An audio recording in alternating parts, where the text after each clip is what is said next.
do. Way to throw off the audience. The sun's coming up, it's a brand new day. Pour a cup, let the worries fade away. Two friends talking about life and all it's got. Pull up a chair, welcome to the Sunday Stew Party. Laugh a little, think a lot, every feeling in the pot. No wrong answers, no one's not. Family vibes at the Sunday Stew Bites. It's a Sunday Stew Bites. Good morning. Good morning. Well, yeah, drink your water. Stay hydrated, Corey. Hello today. Good moment. Good moment. Yes. Oh, thank you for joining us. It is episode 169 of the Sunday Stew Pod. Thank you. We appreciate you. Please like, share, and subscribe. I'm Lou Marconi at Marconi251 on Instagram, at Marconi1973 on X. Friend, co-host, hetero partner at Corey Castle everywhere. Check out his Wrestlecast on the Stu Spark Media Network, as well as Evolving with Corey Castle. Awesome. Thank you. I do my Brown show, The Analytics This, and we put out content daily. So thank you for joining us and being a part of it. We're growing. I love it. Thank you. Much appreciated, guys. We're on the rise. We are on the rise, absolutely. So we do appreciate it. Oh, also, sponsor of the show. I actually did this Friday night. I said www. Ah. Of course, Posh laughed at that. Allthatbutter.com. Link is in the description of the show. Click on the link. Order up All That Butter, which is beard butter, skin butter, hair butter. Great product. I use it on my own beards, especially in the wintertime. It's awesome. And on the website for the on the website, there's a really handsome model for this. There's a really handsome model. Yes, who might that be? So promo code STEW STEW15. Again, promo code STEW, the number 15, 15% off your order. So thank you again. Appreciate you. Appreciate each and every one of you. So how you doing, man? I'm doing really good. Yeah. I'm happy as can be. Well, like Alyssa went to a concert last night, and then I went and picked her up at the concert, and then when we came home, we just watched stuff. We just sat up and watched stuff and hung out, and like we like to just sit and hang out with each other. We'll go figure. Yeah, that's what you do when you're married. Yeah. We So hung out yesterday, and we watched on YouTube a marathon of celebrity ghost stories. oh, cool. Yeah. Did you see the one with Roddy Piper? Yeah. Oh, I've heard of it before, but I forget. Go ahead. What were you about to say? Oh, I was gonna say we just fall into conspiracy theory rabbit holes on YouTube. So Yes, we and you have send them to me. we have I'm a like, similar thing, conspiracy theories and ghost stories. We like to give ourselves the willies a little bit. Yes. Yes.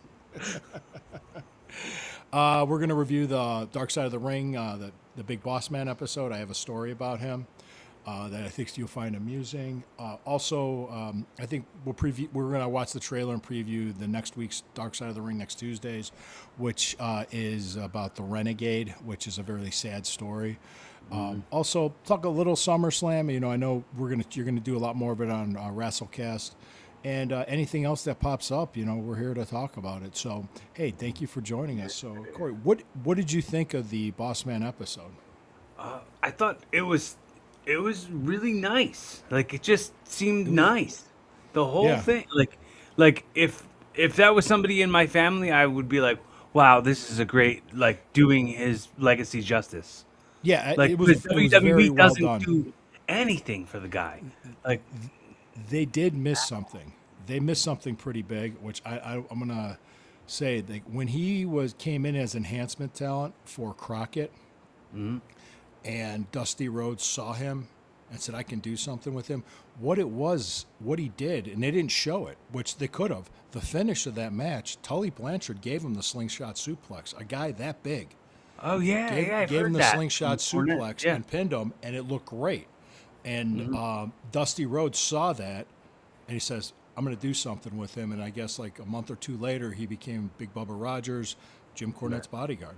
So Right. yeah, yeah, Some good does come out of being a jobber. well, it can. They Yeah. could find something. Absolutely. Yeah. Everybody has done it at some point in time. Right. Everybody has done it. I mean, unless you're somebody like Paul White, who never had to do that because he was Yeah, how yeah. big he was. Yeah, he was Right, freakishly yeah. huge. But Like, or Bill hey, we're Goldberg. gonna make an enhancement talent out of this 7-foot guy real quick. Yeah. Well, but keep in mind too. A lot of times, guys will they get the wrong mentality. You remember that guy? God, I could pull it up one of these days, or I could maybe find it. That guy that was enhancement. He was in a tag match against Dan Spivey and Sid Vicious, Oh yeah, yeah. and he the, wouldn't sell. He wouldn't sell was- or work with them, Yeah, yeah, yeah. and they yeah. beat the tar out. Teddy Long was ringside. They just started just whoop his ass, and it was in Texas. He was a local guy. He didn't want to do anything. He didn't want to sell. He didn't want a job. Don't show up. Don't go. Don't work. I think the funny thing is about, and this is like something I had to accept about pro wrestling, getting into it really young. Like, I had friends being like, "Oh, I couldn't let someone beat me. I couldn't let somebody win."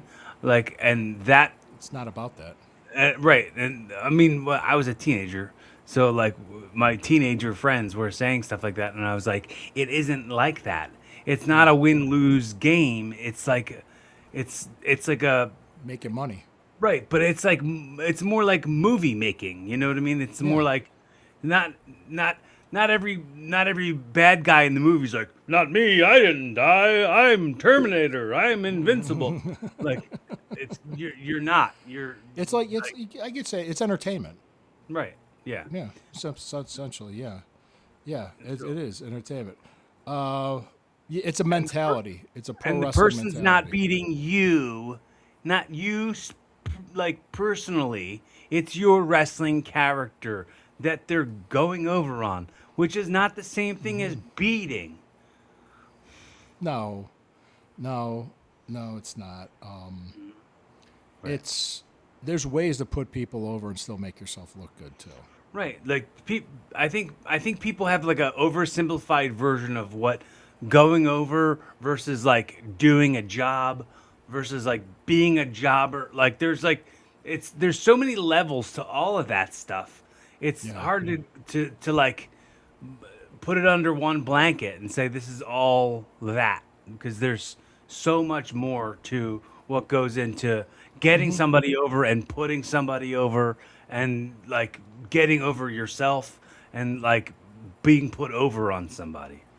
Yeah. Let me say this. When I was there, and how can I say this? It was during the Attitude Era at WWF. I was a college student. I was just happy to be there and be a part of it and making good money. And I was like, thank you. I was like, thank you. Every time I was there, I was like, thank you. I really appreciate it. I'm here with the best wrestlers in the world, biggest company in the world, the biggest boom in the era of pro wrestling, and I'm a part of it. I had my role. Was I headlining? Was I a superstar? No, but I had my role, and it was just, and I worked hard to get to that role. Yeah. Anyway, sorry, I just had to. So it's just you were a jobber. Stop. Nah. Yeah. Stop. No, that's such crap. That's people that don't know the business, Right. you know. And those guys there, just so that you know, they appreciated me making them look good, doing Right. my job. I did my job. The reason behind and what we've heard for years and years is the reason behind you shake everybody's hand is because you need everybody there to be what they are so you can be what you are. Yeah. Right? So like you need the guy who sets up the ring as much as you need the guy who you're going to wrestle in the match. You need the guy who puts the barricades up, puts the seats up. Here's a quick story. I got two quick stories. Yeah, go One ahead. about Ray Traylor and one with Jerry Briscoe. I'll never forget this. Okay, two quick stories. Well, Jerry Briscoe, we were doing something with the dumpster and Mankind, Mick Foley and Chainsaw Charlie. It was 98 or something, 98, 99. And one of my friends that was there, and we were there working, kind of said something that we were just jobbers. And Jerry Briscoe stopped him and pointed to him and said, look, what you guys do is important. We appreciate you doing what you do. Don't Right. let anybody tell you any different. I mean, he really yelled at him. And I was like, okay. I was like, all right. I didn't say it. It was my friend saying it. I'm not going to say his name.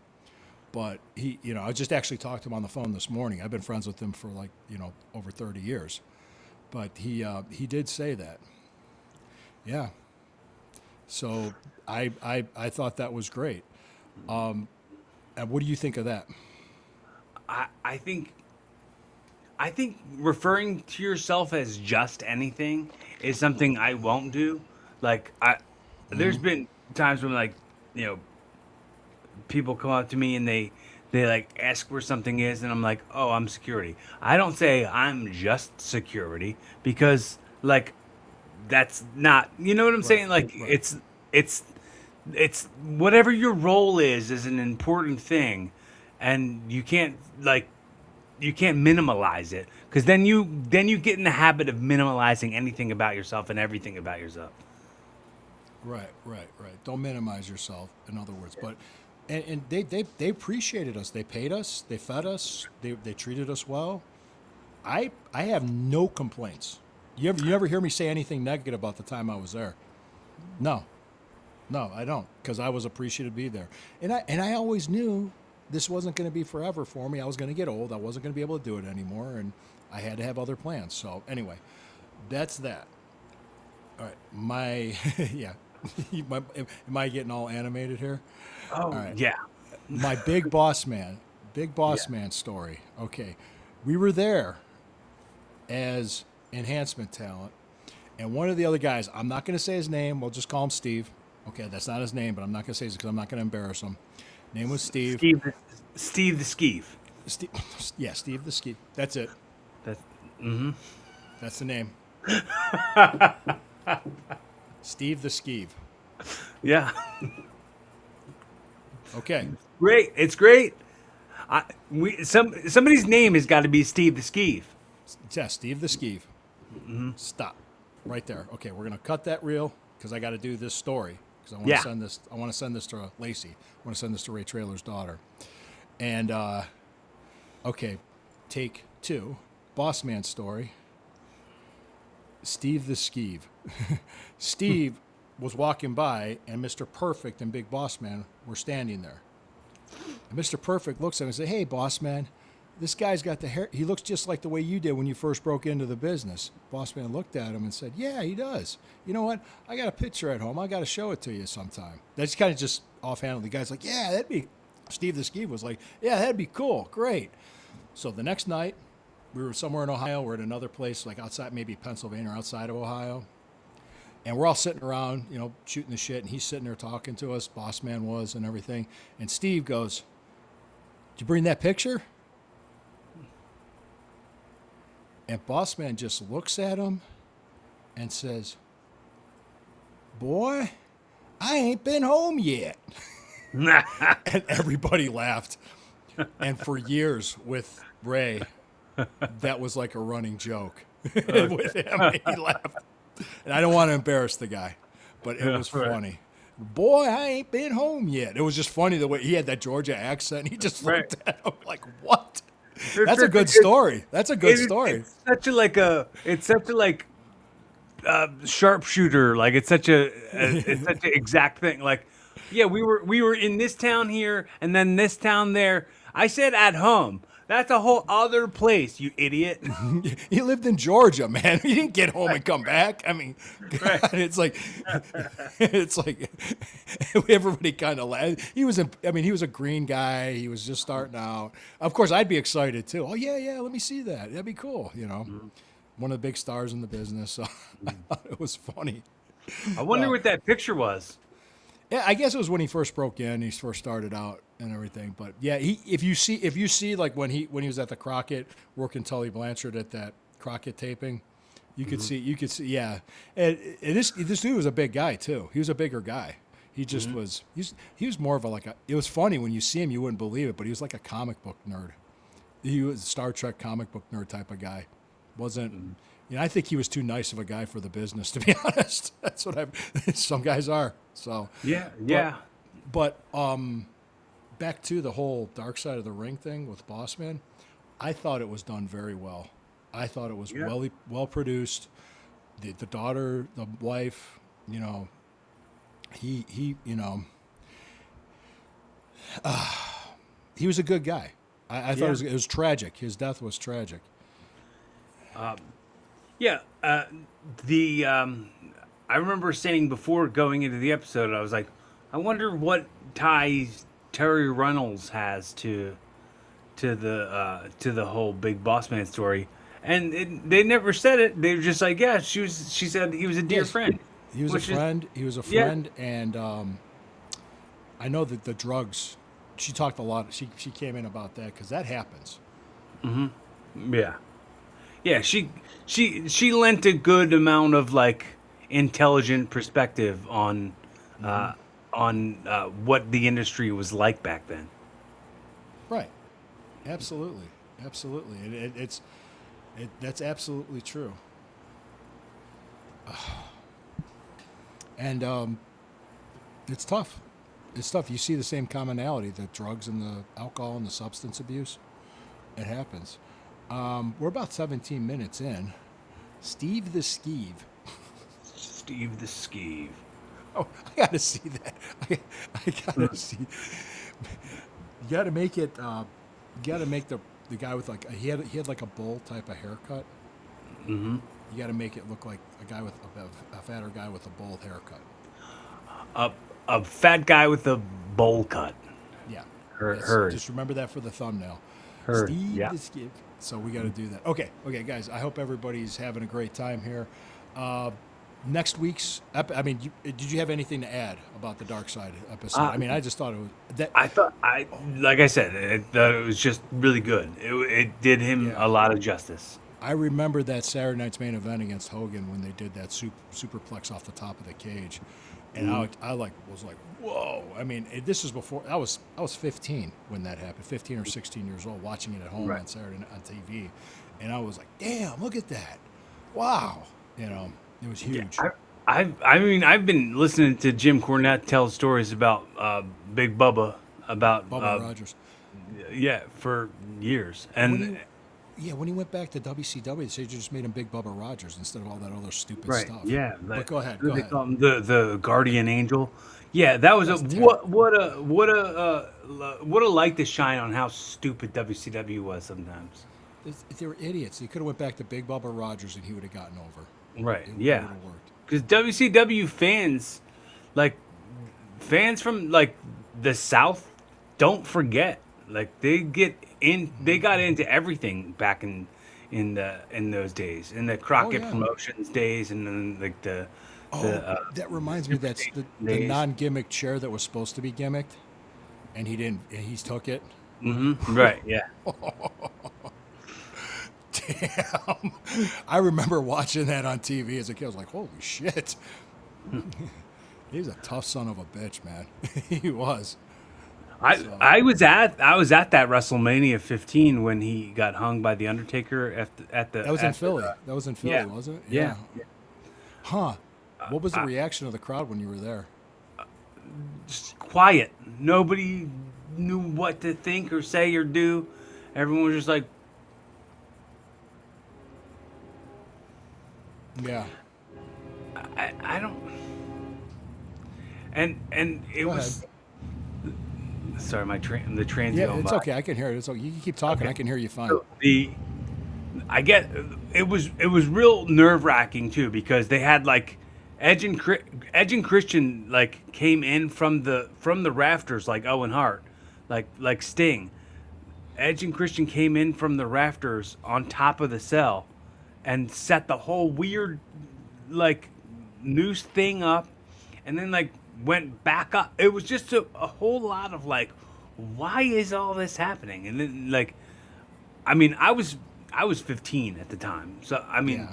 I Yeah, just I think if that was a Vince Russo idea, from what I understand, from what I got, or they were that was Attitude Era pushing the envelope, Right. and I think they kind of went a little bit too far with the public lynching. So yeah. And how do you recover from that? How do you come back from that? Like that's how you kill somebody off. That's not how you, that's not how you blow off a feud, and how like that would be how you'd like blow off a feud, like a loser leaves town match, would be how you'd end something like that. yeah, Not like a oh, this guy's got to come back to work tomorrow, and start up a different program. right. That's true. Yeah, they did take that a little bit too far. But yeah, I mean, he was an exceptional talent in the business, and he was an exceptional human being and man. He was a great guy. So I've never heard anybody say anything negative about Ray Traylor. I was surprised when he died though. I think that was like 20 years, 2004, 2005 ish, around there, and it was just like, oh man, that's sad. I didn't know he died, and it's just, and it was rough. I mean, it was rough, and it was rough for the way it happened too. Like he was just Yeah. in his chair in his living room in That his was house. incredibly sad in the episode. Yeah, and it was with the wife and daughter were there. His family was there, and it just happened. Well, it kind of reminded me what happened to Hawk, Mike Herkstad, when he just sat down after moving a bunch of furniture, and his heart just gave, and he died. So, Yeah, incredibly anyways, sad. yeah, it was. Okay, speaking of incredibly sad, I'm gonna pull up the. What I'm gonna do is I'm gonna pull up the Renegade, the trailer for that, and let's. Do you go remember ahead. the TV show Renegade? I think it came Yeah. on USA after Raw. It was Reno a- Reagans is the Renegade. Yep, this is it. So we're gonna play it, and here we go. Imagine you've been brought in as Hulk Hogan's best friend. That's a great spot. But how many people have the wisdom to realize they weren't ready? Jimmy saw Rick's hair and the way he carried himself and thought, wow, what if we turned him into a Ultimate Warrior clone? They put him in an unwinnable spot. Why would you humiliate the kid? You're the ones that shotgunned him to the top. He became famous, but you gotta be careful what you wish for. Dark Side of the Ring. New episode Tuesday at 9 on Vice. What a teaser. Yep. Now something else popped up. Yep, I shot it up. I should have. Yeah. What was that? Yeah. Paul Orndorff in that? Paul. They're doing one about Paul Orndorff, I think, next after him. Okay. It looked like one of the guys, one of the talking heads was Paul Orndorff. Well, he's no longer alive, so Oh, I understand that. yeah. I don't know who it was. I don't know who I know one of them was Marty Jannetty, and Yeah. another one James Mitchell. Yeah, it's rough. Yeah, it was unfair. I mean, he became famous. He wanted to be a famous wrestler. He became famous, and sometimes you get what you wish for, and it's the worst curse you can have. See, I'm not a red carpet type of guy, so that's just not my thing. Well, I mean, like, like, it's, sometimes people get fame and don't know what to do with it. And that's what happened to this guy, I guess. I mean, I have very little knowledge of the Renegade besides, like, I think I was, like, that was Monday Night Wars time. Like, I was switching back and forth. Mid-90s, Yeah. mid-90s. It was Yeah. It was just kind of like, and I remember just seeing him, and I'm like, oh, that's a horrible gimmick. It's a horrible idea. It's a Ultimate Warrior ripoff. Nobody's gonna buy it. Why did they put this guy in this position? But if they would have given it to me, you would have taken it. Any one of us would have done it. Yeah. So Yeah. yeah, yeah. So I mean, WCW was like a hot ticket back then. Like people would draw like big, and people were getting big ratings, and like who wouldn't have taken that spot right. if it was offered to you? So we'll be reviewing that next week for episode 170. Wow, we're up to 170 episodes, Corey. That's cool. That's mad cool. Real mad cool. Really good.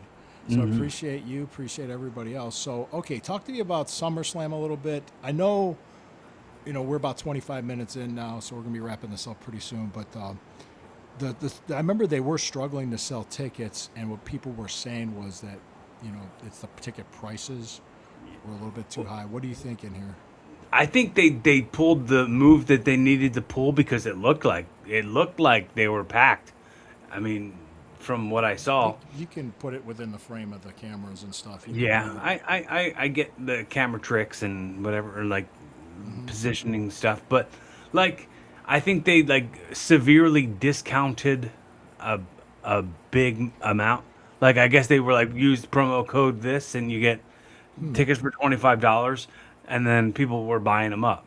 Yeah, I think it was the pricing more than anything. And Vince McMahon always, you've heard anybody that's worked in the offices have said he always made sure the ticket prices were affordable for families. Right, family friendly. Yeah, because it was like, well, if a guy has a choice of going like, can I bring my 2 kids to this? Can I bring my family to this? And if he can't, then they come to town and no one goes to the show. Right, because I've always talked about it like going to the movies for me as a kid was like a family thing to do. We all got together, we went. Right. Now you can watch a movie on your phone, so it's not as big of a deal. It's just weird. It's things. The entertainment has changed overall, and how you spend your money. So you can stream it and just watch it. So, which is pretty cool. I wonder if they had a red carpet there. A red carpet at SummerSlam? SummerSlam, yeah, red carpet event. I mean, maybe. Yeah, I would have crop dusted it. Yeah. Well, you know what? I crop dust people who are in big groups, big clusters when they're all clustered together. Because then, like, I'll squeeze through and I'll say, "Excuse me, excuse me, excuse me, excuse me," and they don't know what I'm excusing myself for. Well, you said excuse me. Yeah, I said excuse me. Like, oh God. So, I know 2 nights. What I mean, is it New Jersey? No, it was in Minnesota. Minnesota. Okay. Okay. But the night one happened yesterday. There was Obafemi and Brock Lesnar, and Hell in a Cell was the main event. And there was Cody Rhodes and CM Punk was yesterday. I think Danhausen and Dominic Mysterio was last night. Yes, that's the creatine match. They're gonna have creatine on a pole. Yes. Human monies. Oh, that was a good one. And then they had the Bella twins turned on Paige. Yeah, I saw that. Yeah. Yes. You watch it more than I do now. I don't really have it on much at the house because I just don't want my daughters getting involved with it. So I kind of keep them shaded. Right. I just really don't follow it like I used to. I don't know. It's different when I was a kid. It's so different. But I like the Dark Side of the Ring. I like the podcasts. And my kids, they know when they see it that I did it. They could see the belts and the posters around the house and everything. Right. So, all right. Do you want to do some jokes and then wrap this up? I've got a list of them. Sure. So Sure. I'll do a few, but this is the one I picked that I really want to do. you do that one. Okay. Why are Christmas trees bad at knitting? Okay, why? They always drop their needles. That's what happens. Okay. Uh-huh. All right, here we go. What do you Yeah. call a dinosaur? A dinosaur that uses cheap toilet paper. What? A Megasaurus. You never heard that? No. You obviously, because you had that body language, like I know the punchline, but I'm gonna let him get it. Well, you gotta think. Like a T-Rex has really short arms. How would they ever wipe their butts? Well, it wasn't a T-Rex specifically. It could be any kind Yeah. of dinosaur. Could have been a velociraptor. Well, yeah.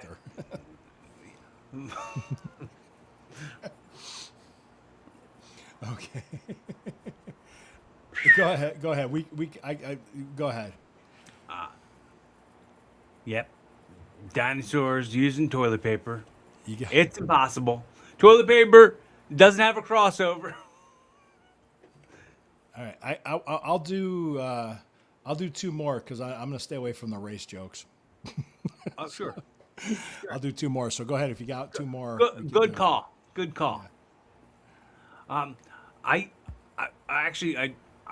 wanted to mention this on the show. I have a second comedy room that I'm starting in Delco. The last Wednesday of every month. Starting we just started it. Just started it this past week, and gonna continue it until probably November, December. So come on through, rise up comedy open mic night at the Aston Phoenix Barn Grill in Aston, and it's gonna be great. I'll throw to you one of the jokes that I've been using recently. Okay. I said I've recently begun saying I gotta pee like a regular horse because I'm tired of people bringing race into everything. See, that's a good race joke. I like that one. Good. All right. What is faster than an escalator? What? An escasooner. Yeah. Yeah. There you go. Yeah. All right. I have another joke I've been doing that joke reminded me of it. What do you call a procrastinating non-binary person? What? A translator. Translator. Bunch. All right. All right. Okay, good. We're going to do it. I'll do the last one. You tag it. We'll go right into the theme. Okay? Oh, sure. Yeah. Yeah. Everybody knows what my wrestling name was. Yeah. And you want to go ahead and tell the audience? Beef Stew Lou. Yep. It was a high school nickname that followed me. People have asked me. They've come up to me. And they're like, Lou, for your passwords, do you ever use beef stew? I say, nope. It's not strong enough. Strong enough? It's not strong enough. Yes. Like beef stroganoff. Yeah. Ah.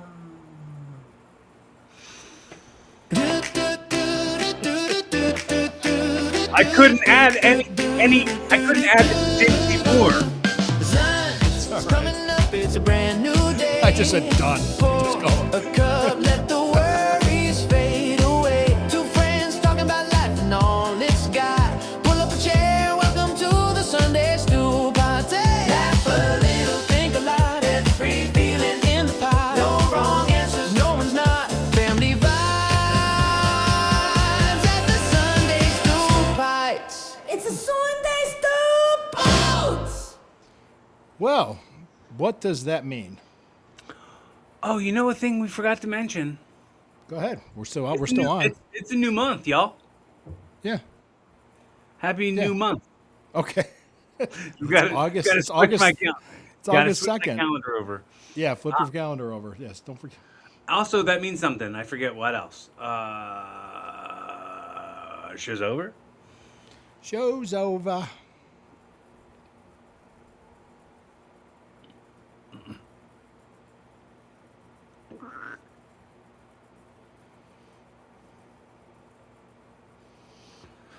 All right. Survived not getting kicked off of TikTok. We didn't say anything. We didn't say anything that was spooky.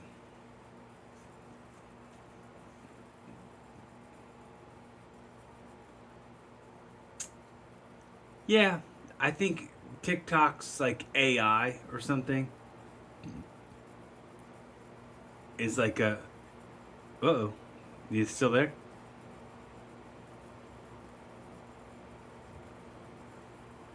Shit. All right.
Hey yo.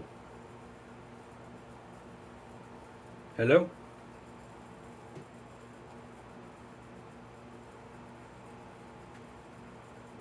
Hello?